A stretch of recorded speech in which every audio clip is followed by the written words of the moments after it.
J'accorde la parole à l'honorable Chibanda et que l'honorable Mobutu se prépare. Merci, honorable président, honorables membres du bureau, honorables sénatrices et sénateurs.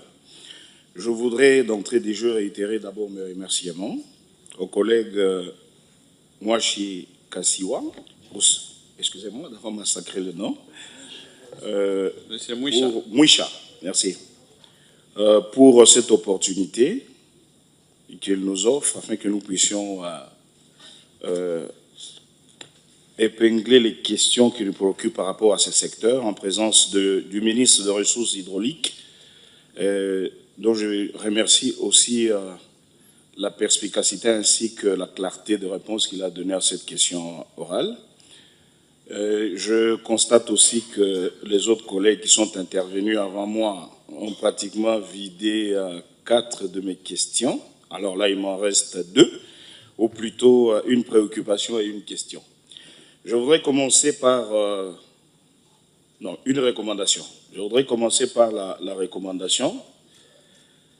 Monsieur le ministre des Ressources hydrauliques, ma recommandation en rapport avec une situation urgente dans les Kasaï-Orientales pendant que nous scrutons cette question.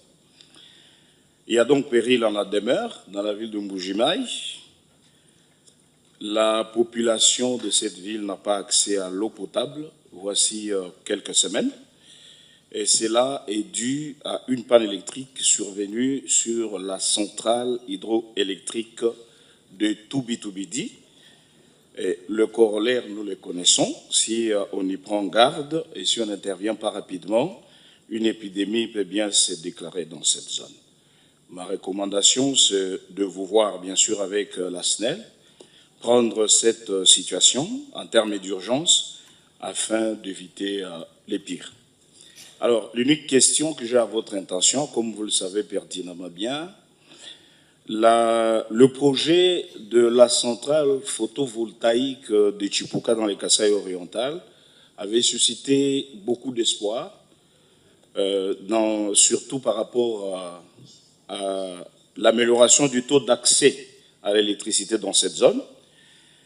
Ma question, c'est de savoir quel est l'état des lieux à ce jour de ce projet de construction de la station photovoltaïque de Chipuka dans les Kasaï-Orientales et quand sera-t-elle opérationnelle en dépit d'éventuels goulots d'étranglement qui existeraient? Je dis. Oui, merci honorable Chibanda. J'accorde la parole à l'honorable Mobutu.